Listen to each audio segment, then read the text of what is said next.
ভারতে প্রশ্ন ফাঁসকে কেন্দ্র করে শিক্ষার্থীদের ব্যাপক আন্দোলন।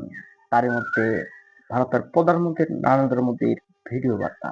প্রশ্ন ফাঁসকে কেন্দ্র করে ককরোচ জনতা পার্টির ব্যানারে শিক্ষার্থীদের আন্দোলন তীব্র আকার ধারণ করেছে। রাজ্যে রাজ্যে আন্দোলন গড়ে পুলিশ এবং শিক্ষার্থীদের মাঝে সংঘর্ষ ঘটনা ঘটেছে।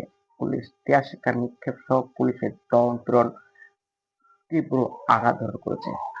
ইন্ডিয়ার বিভিন্ন রাজ্যে এই আন্দোলন ছড়িয়ে পড়েছে। এমনকি প্রধানমন্ত্রী নরেন্দ্র মোদীর পদত্যাগও তারা দাবি করেন। প্রশ্ন ফাঁসকে কেন্দ্র করে শিক্ষামন্ত্রীর পদত্যাগের জোর দাবি দিয়ে তারা আন্দোলন কর্মসূচি পালন করেন। কিন্তু হঠাৎ তাদের আন্দোলন নরেন্দ্র মোদী পতনের আন্দোলন হওয়ার সম্ভাবনা আছে। এর মধ্যে মধ্যরাতে ভারতের প্রধানমন্ত্রী নরেন্দ্র মোদী এক ভিডিও বার্তা বলেন, প্রশ্ন ফাঁস রোধে দ্রুত পদক্ষেপের আশ্বাসও দিয়েছেন নরেন্দ্র মোদী। মধ্যরাতে এক ভিডিও বার্তায় তিনি এসব কথা বলেন।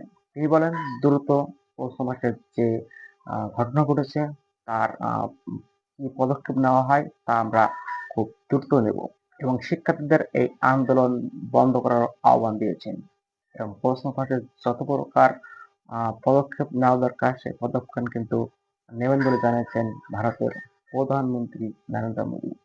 তো চোখ রাখুন পরবর্তী ভিডিওর জন্য এবং চ্যানেলটি সাবস্ক্রাইব করে পাশে থাকবেন। ধন্যবাদ সবাইকে।